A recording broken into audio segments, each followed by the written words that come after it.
ఓం శ్రీ గురుభ్యో నమ. ఓం శ్రీ మాత్రే నమ. మార్చి 25వ తారీఖు నుంచి శుక్రుడు మేషరాశిలో నెల రోజుల పాటు ఉంటాడు. 25వ తారీఖు నుంచి శుక్రగ్రహము అశ్విని నక్షత్రంలో ప్రారంభమవుతుంది. ప్రధానంగా శుక్రుడు సుఖాన్ని, భోగాన్ని, సౌఖ్యాన్ని, కళత్రాన్ని ఇచ్చే గ్రహం ఏంటంటే శుక్రుడు సప్తమ భావకారకుడు కూడా అంటాడు. సప్తమ భావకారకుడైన శుక్రుడు నెల రోజుల పాటు మేషరాశిలో సంచారం చేస్తే ద్వాదశ భావాలకు ఏ విధంగా ఉండబోతుంది? ప్రధానంగా వాళ్ళ జన్మరాశి నుంచి 1, 2, 4, 5, 8, 9, 11 స్థానాల్లో సుఫలితాన్ని ఇస్తాడు.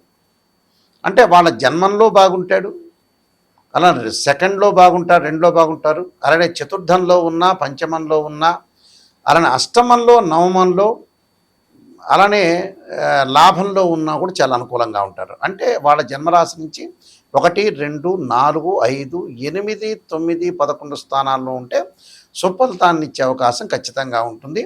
వివిధ రాశుల వాళ్ళకి ఏ విధంగా ఉందో ఒక్కసారి తెలుసుకుందాం. ధనస్సు రాశి వాళ్ళకి శుక్రగ్రహ మార్పు ఏ విధంగా ఉంది? ధనస్సు రాశి వాళ్ళకి ఇక్కడ లాభాధిపతి, షష్టమాధిపతి అయిన శుక్రుడు పంచమ స్థానంలో ఉండటం వల్ల సేవకులకి, గుమస్తాలకి, క్రింద సంబంధించిన 4th గ్రేడ్ ఎంప్లాయీస్ వీళ్ళందరికీ కూడా అనుకూలంగా ఉంటుంది. బంధుమిత్రులతోటి విందులు, వినోదాల్లో పాల్గొనే అవకాశాలు, సర్వత్రా విజయము, ప్రణాళికాబద్ధంగా లైఫ్ను లీడ్ చేసుకునే అవకాశం, తలచిన ప్రతి పని కూడా పూర్తిగా అవ్వటం, ప్రభుత్వము మరియు పై అధికారుల యొక్క మెప్పును పొందే అవకాశం, వృత్తి ఉద్యోగాల్లో ధనలాభం కలగటం, అలానే అన్య స్త్రీ సౌఖ్యములు కలగటం, సంతతి విద్యా విషయంలో కూడా ముందంజలో ఉంటారు. అంటే విద్యార్థులకు కూడా అనుకూలంగా ఉంటుంది. సంతానపరంగా లాభాలు కలిగే అవకాశాలు ఉంటాయి. అలానే స్త్రీ సౌఖ్యం కూడా కలిగే అవకాశాలు ఎక్కువ ఉంటాయి. అలానే దైవ దర్శనము, ఆరోగ్యము, నూతన వస్త్రాలు, వస్తువు, వాహన ప్రాప్తి కలిగే అవకాశాలు ఎక్కువ ఉంటాయి. అంటే నూతన వస్తువులు కొనుగోలు చేస్తారు, అలానే గృహ ఉపకరణ వస్తువులు కొనుగోలు చేస్తారు. వాహనాలు, లగ్జరీ వాహనాలు తిరగటం కానీ, వాహనాలు కొనుగోలు చేయటం కానీ జరుగుతుంది.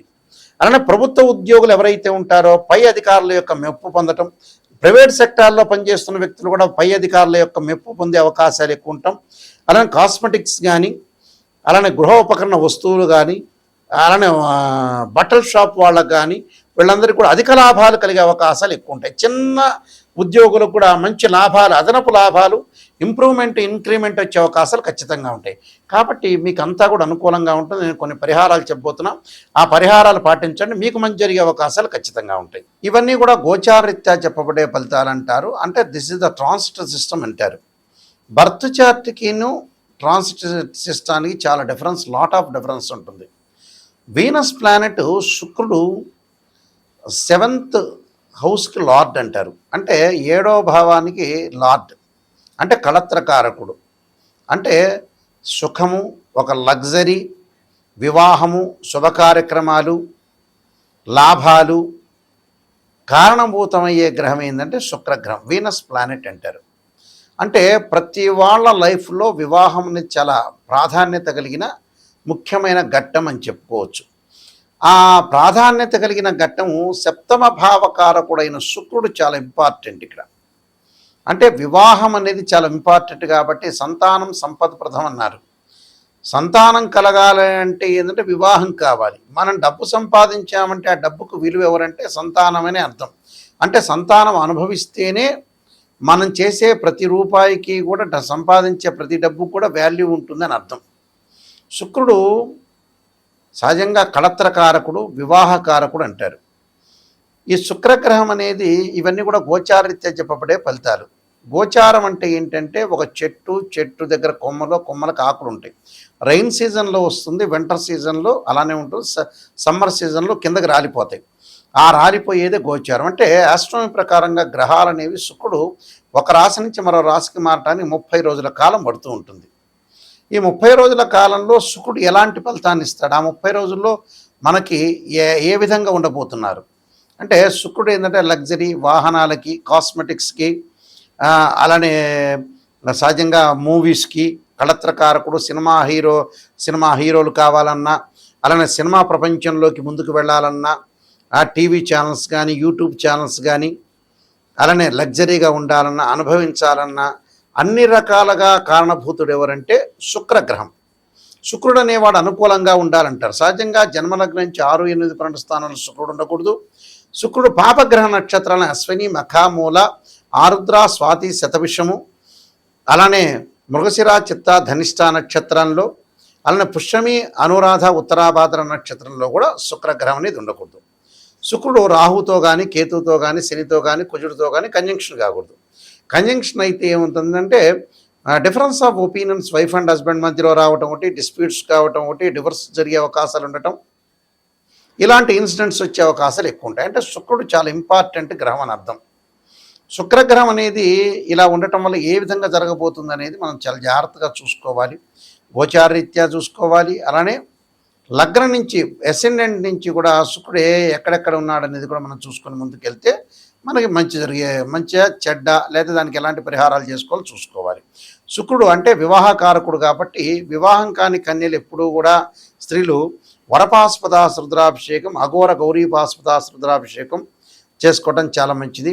సౌభాగ్యం పరంగా కూడా అష్టమ స్థానంలో శుక్రుడు ఉంటే సౌభాగ్య విద్వేశ్వరి పాస్పదాస రుద్రాభిషేకం, భృగుపాస్పదాస రుద్రాభిషేకాలు అమ్మవారి యొక్క అర్చనలు చాలా ఇంపార్టెంట్. అబ్బాయిలు ఖచ్చితంగా కన్యాపాస్పదాస రుద్రాభిషేకం, భృగుపాస్పదాస రుద్రాభిషేకం చేసుకోవాలి వివాహం కాని వాళ్ళు. అలానే సుఖము సంపద కలక్కపోతే కూడా శుక్రుడి యొక్క ఆరాధన, శుక్రజపము, శుక్రహోమం, శుక్రుడు సంబంధించిన ధాన్యం, బొబ్బర్లు, ధాన్యం దానం చేయటం కూడా చాలా ఇంపార్టెంట్ ఇక్కడ. అంటే ఈ పరిహారాలు ఖచ్చితంగా చేసుకుంటేనే వివాహం అవుతుంది, సుఖాన్ని అనుభవించగలుగుతారు. అన్నీ కూడా అనుకూలంగా ఉండే అవకాశాలు ఖచ్చితంగా ఉంటాయి కాబట్టి శుక్రుడి యొక్క ఆరాధన చాలా ఇంపార్టెంట్. అలానే మా వెబ్సైట్ ఎవరైనా సరే చూడొచ్చు. ఆ వెబ్సైటు www.nayakanti.com, nayakanti.in. ఎవరైనా సరే నిజాన్ని తెలుసుకునే వాళ్ళు మాత్రం నాయకంటి గారికి, మల్లికార్జున గారికి నాకు ఫోన్ చేయండి. ఎందుకంటే అబద్ధం ముసుగులో ఉండి అసత్య విషయంలో ఉండకూడదు. ఎప్పుడు కూడా మనం మోసం చేసుకున్న వాళ్ళం ఎక్కువ మంది అవుతాం. మనం ఎప్పుడు కూడా జాతకాన్ని చెప్పించుకునేటప్పుడు నెగిటివ్ అంటే మైనస్ పాజిటివ్ రెండూ ఉంటాయి. అంటే మైనస్ ఉంటుంది, పాజిటివ్ ఉంటుంది. నెగిటివ్ కూడా చాలా ఇంపార్టెంట్. నెగిటివ్ని ఎప్పుడైతే మనం ఓవర్కమ్ చేస్తామో లైఫ్ 100% ప్యూరిటీ అని అర్థం. అంటే మనం అసత్యాన్ని మనం ముందుకు తీసుకునేవాడు, సత్యంలోనే లైఫ్ అనేది ముందుకు తీసుకునేళ్ళ మనం మోసం చేసుకోకూడదు అని అర్థం. అలానే నేను నెంబర్ ఆఫ్ ఆస్ట్రాలజీ బుక్స్ రాశాను. చాలా సీనియర్ ఆస్ట్రాలజర్ నేను యాక్చువల్గా. ఎందుకంటే నేను కాలసర్పయోగము 1997లో రాశాను. కాలసర్పయోగ చంద్రిక, రాహుకేతులు, ఛాయాగ్రహాలు, పుత్రగణపతి వ్రతము, స్వప్నశాస్త్ర ఫలదీపిక, జాతక చంద్రిక, వివాహ మార్తాండము, సర్వదేవతా గోత్రులు పార్ట్ 1, పార్ట్ 2, ఇలాంటి నెంబర్ ఆఫ్ అంటే బృహత్పరిహార సింధు, నవగ్రహ స్తోత్రాలకి పారాయణాలు, దశమహావిద్యలకి, ఇలాంటి ప్రొడక్షన్ ఆఫ్ ఆస్ట్రాలజీ, ఇలా నెంబర్ ఆఫ్ బుక్స్ రాశాను. మీరు అవన్నీ కూడా తెలుసుకోవచ్చు. ప్రత్యేకంగా నా వెబ్సైట్ని సెర్చ్ చేయొచ్చు. ప్రతి విషయాన్ని కూడా మీరు గ్రహించండి. నా దగ్గరికి ఫోన్ చేసేవాళ్ళు నిజమైన వ్యక్తులు మాత్రమే నాకు ఫోన్ చేయాలి. నిజంగా నేను బాగుపడాలి, నాయకంటే మల్లికార్జున శర్మ గారి ద్వారా నేను సేవ్ కావాలి, 100% నాకు మంచి జరగాలి అనే వ్యక్తులు మాత్రమే ఫోన్ చేయండి. నేను కొన్ని పరిహారాలు కూడా మీకు చెప్తాను. ఎందుకంటే జాతకాన్ని ఎప్పుడూ కూడా ఏదో పైపైన పేర్ల మీద చూడటం కాదు. డివిజనబుల్ చార్ట్స్ అని 16 ఉంటాయి. రాశిచక్రమని, నవాంశ చక్రమని, సప్తమాంశమని, దశమాంశని, హోరా, ద్రేక్కాణము, అలా త్రింశాంశం, షోడశాంశం, ఇలాంటి 16 లగ్న కుండల్ని అనాలిసిస్ చేయాలి. అనాలిసిస్ చెయ్యంది ఏ జాతకాన్ని మ్యాథమెటికల్ క్యాలిక్యులేషన్ చేయకపోతే ఏ జాతకము తెలియదు. అంటే జన్మలగ్నం నుంచి తనుభావము, ద్వితీయ భావము, ధనభావము, సోదర భావము, సుఖభావం, మాతృభావం అంటారు, సంతాన భావము, రోగ శత్రు సంబంధించిన భావాలు, కళత్ర భావము, ఆయుర్భావం, అలానే మీకు భాగ్యభావము అంటే భాగ్యస్థానం అంటారు. అదే వృత్తిపరంగా ఉండే దశమభావం, లాభభావం, వ్యయస్థానము అంటే లవ్ అట్రాక్షన్ సంబంధించింది. ఇలాంటివన్నీ కూడా 12th హౌస్ని మనం కూడా అనాలిసిస్ చేయాలి. ఆ 12th హౌస్లో ఏ గ్రహాలు ఉన్నాయి, దాని యొక్క భావాధిపతులు ఎవరు, దాని యొక్క రాస్యాధిపతులు ఎవరు, దాని యొక్క దృష్టి ఏంటి అనేది మనం చూసుకొని ముందుకెళ్తే మనం లైఫ్ను లీడ్ చేయగలుగుతాం. తప్పకుండా స్క్రీన్ మీద స్క్రోలింగ్ అవుతున్న నెంబరు ఉంది. ఆ నెంబరు మీ ఫోన్ చేయండి. ఫోన్ చేస్తే మీకు అంతా కూడా వివరంగా నేను చెప్తాను. మీరు ప్రతి విషయాన్ని కూడా కూలంకషంగా తెలుసుకోవాలి. ఎవరైనా సరే మా దగ్గరికి జాతకం చెప్పించుకునే వాళ్ళు ఆన్ ద రికార్డ్ చేసుకోండి నేను చెప్పిన విషయాన్ని. ఎందుకంటే రికార్డ్ చేసుకున్నారనుకోండి మళ్ళీ మీరు వినే అవకాశాలు ఖచ్చితంగా ఉంటాయి. మేము కొన్ని పేపర్లు అనేవి పీడిఎఫ్ ఇస్తాము. ఆ పీడిఎఫ్ అనేది మీకు వాట్సాప్లో పంపిస్తాము.